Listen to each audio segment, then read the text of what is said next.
देखो, समांतर क्रम संयोजन, कल श्रेणी क्रम संयोजन को पढ़ाया था, आज समांतर क्रम देखते हैं। ये डेरिवेशन उतना इम्पॉर्टेंट नहीं है, लेकिन इससे न्यूमेरिकल ज़्यादा आता है और कभी कभी डेरिवेशन भी दे देगा, इसलिए तैयार तो करना पड़ेगा। चैप्टर 1 और 2 दोनों में से 5 नंबर का क्वेश्चन आएगा, ये भी 5 नंबर वाला ही है। समांतर क्रम संयोजन, ये उसका चित्र। देखो, सबसे पहले क्या लिखना है, समांतर क्रम में होता क्या है, जो जितना भी हम संधारित्र लेंगे उन सभी संधारित्र के पहले प्लेट को एक बिंदु से जोड़ेंगे और दूसरे प्लेट को दूसरे बिंदु से जोड़ेंगे। ये होता है समांतर क्रम। समझ में आया? समांतर क्रम में क्या होगा, प्रत्येक संधारित्र के पहले प्लेट को एक बिंदु से और प्रत्येक संधारित्र के दूसरे प्लेट को बिंदु बी से जोड़ते हैं। ये होता है समांतर क्रम। ठीक, अब इसमें क्या लिखेंगे, इसका थ्योरी देखो। माना C1, C2, C3 तीन संधारित्र हैं जो कि समांतर क्रम में जुड़े हुए हैं। C1, C2, C3 के पहले प्लेट को बिंदु A से, C1, C2, C3 के दूसरे प्लेट को बिंदु B से जोड़ते हैं। इतना क्लियर हुआ? अच्छा, इसको पृथ्वीकृत नहीं किए हैं। ठीक, इतना समझ में आया ना? क्या किए, C1, C2, C3 तीन संधारित्र हैं जिनके पहले प्लेट को बिंदु A से और दूसरे प्लेट को बिंदु B से जोड़ा गया है। इतना थ्योरी क्लियर है? लिख लोगे ना? तब विभवांतर दो बिंदुओं के बीच उत्पन्न होता है, A और B। तो यहाँ पर A और B दो बिंदुओं के बीच विभवांतर होगा। और पिछली बार हम लोग इस तरह से क्या बनाए थे, श्रेणी क्रम। तो इन दोनों के बीच विभवांतर मिला था, V1, ये V2 और V3, ये C1, C2 और C3।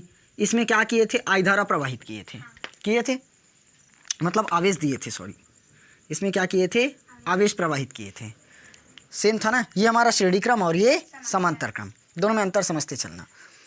इसमें 3 लिए थे, दूसरे प्लेट को अगले के पहले से जोड़ दिए थे, इसका दूसरा अगले के पहले से जुड़ा है, लेकिन इसमें तीनों के पहले प्लेट को एक बिंदु से जोड़े हैं और तीनों के दूसरे प्लेट को दूसरे बिंदु B से जोड़े हैं। इतना क्लियर? अब जैसे ही हम क्या करेंगे, बिंदु A को प्लस क्यू आवेश दिए तो उसके पहले पृष्ठ पर क्या हो गया, पूरा का पूरा प्लस चार्ज आ गया।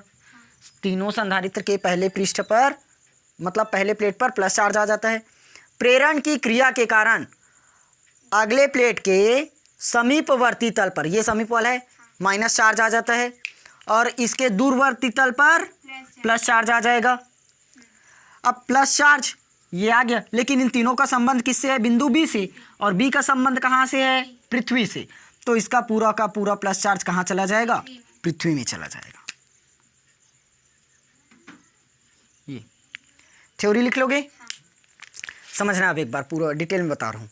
माना C1, C2, C3 तीन संधारित्र है जिनका तीनों संधारित्र के पहले प्लेट को बिंदु A से तथा दूसरे प्लेट को बिंदु B से जोड़ा गया है।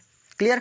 तब इनके बीच अभी नहीं, तथा A को क्या किया जाता है, प्लस क्यू आवेश दिया जाता है, जिसके कारण से पहली प्लेट के दोनों पृष्ठों पर प्लस आवेश प्रेरित हो जाता है तथा प्रेरण की क्रिया के कारण दूसरे प्लेट के समीपवर्ती तल पर माइनस आवेश तथा दूरवर्ती तल पर प्लस आवेश आ जाता है।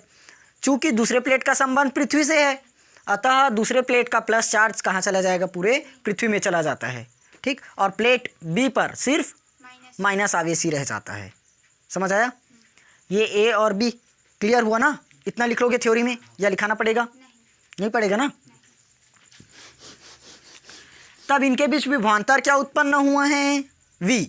इनके बीच विभवांतर क्या उत्पन्न हुआ, V। अब देखो, तब आवेश निकालोगे, प्रवाहित आवेश, प्रवाहित क्या होगा, आवेश। जैसे Q आवेश दे रहे हैं ना, तो अब बताओ आवेश पूरे में बटेगा कि नहीं बटेगा। देखो, यहाँ से हमने क्या किया, आवेश प्रवाहित किया बिंदु A से। अब आवेश यहाँ तक पहुँचा, कहाँ पर, बिंदु A पर। अब ये कौन सी दिशा में जाएगा, ये C1 पर जाएगा कि C2 में कि C3 में, तीनों में जाएगा। आधा आवेश इधर निकल जाएगा, लेकिन इसमें भी तो जुड़ा है तो इसमें भी जाएगा, ये इसमें भी जाएगा। मान लो इसकी जगह हम 3 लाइट जोड़ दिए, 1, 2 और 3, तो तीनों लाइट ही तो जलेगा क्या, यदि करंट प्रवाहित करे तो इसलिए धारा क्या गया, तीनों में गया, तो यहाँ पर आवेश भी तीनों में जाएगा। तो आवेश बढ़ गया, इसमें क्या मान लेते हैं, Q1 गया, इस पर Q2 और इसमें Q3। ठीक, समझ आया? प्रवाहित आवेश Q बराबर क्या होगा, Q1 plus Q2 plus Q3, इतना मिला। अब देखो C का तो C1 plus C2 plus C3 होगा ही, सभी में रहता है।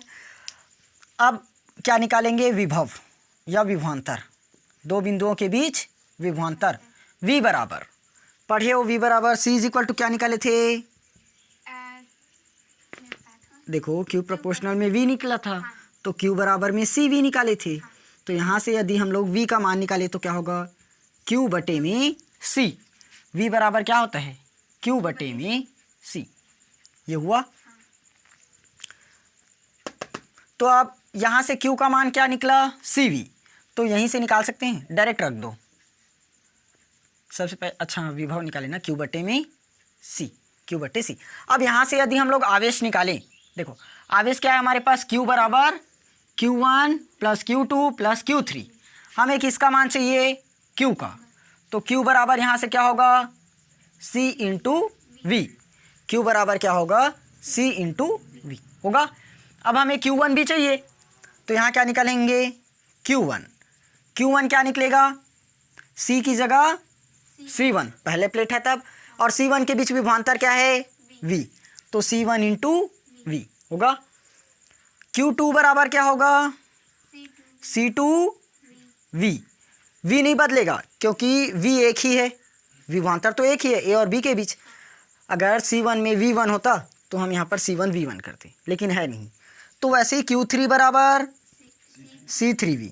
अब यदि मैं यहाँ पर Q4 ले लूँ तब C4V, क्योंकि हम इसको और प्लेट लगा सकते हैं ऐसे, यहाँ जोड़ देंगे, तो ये क्रम लगातार चलते रहता है ना। ये पूरा मान मिला। अब इसको हम लोग इक्वेशन फर्स्ट दे देते हैं और इसको इक्वेशन सेकंड दो। देखो समीकरण 1 व 2 से, समीकरण 1 व 2 से दोनों का लेफ्ट वाला बराबर है क्या, इधर Q है इधर भी Q है, तो राइट वाला भी बराबर होना चाहिए। राइट में क्या है, Q1 प्लस इधर क्या है CV, और इसके राइट में क्या है, Q1 Q2 Q3 होगा। देखो CV, Q1 का मान क्या निकाले, C1V, Q2 का मान C2V, Q3 का मान C3V। कहाँ का फ़ोन बज रहा है, अरे चलो हो गया ना इतना। अब देखो सभी में V, इसमें भी V और इसमें भी V, तीनों में ही है, मतलब क्या कर सकते हैं, कॉमन कर सकते हैं, हो जाएगा। यहाँ जाएगा, देखो इधर CV, क्या कॉमन होगा, V, क्या बचा C1 plus C2 plus C3, आया, कुछ कटेगा, हाँ V से V कटा, इधर इंटू में है, इधर लाएंगे तब डिवाइड हो जाएगा, तो C बराबर C1 plus C2 plus C3, ये निकल गया हमारा सूत्र। लास्ट में लिख दोगे, यही समांतर क्रम का सूत्र है, लेकिन कौन सा, धारिता का ना, यही संधारित्र का समांतर क्रम का सूत्र है। अब इसी पर हम लोग ना प्रतिरोध का भी निकालेंगे चैप्टर 3 में। अब बताना श्रेणी क्रम के लिए फॉर्मूला क्या निकला था, 1/C is equal to 1/C1, 1/C2 plus 1/C3, और समांतर में क्या निकल गया, C is equal to C1 C2 और C3, ये दोनों सूत्र हैं, याद रखना इसको, इससे न्यूमेरिकल बहुत ज़्यादा बनेगा। ठीक, समझ आया। देखो अब थ्योरी एक बार और बता रहा हूँ। माना C1 C2 C3 क्या है, तीन संधारित्र हैं जिनके पहले प्लेट को बिंदु A से जोड़ दिए हैं तथा दूसरे प्लेट को बिंदु B से जोड़ा गया है।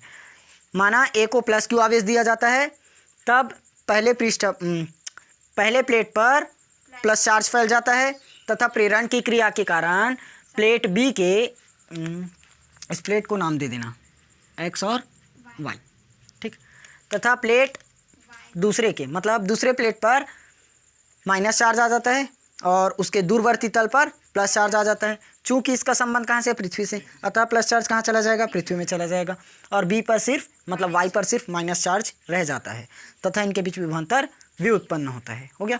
तब यहाँ पर लिखना प्रवाहित कुल आवेश। इसमें कर लेना प्रवाहित कुल आवेश। थ्योरी लिख लोगे या लिखाना पड़ेगा? लिख लोगे ना? नोट करो।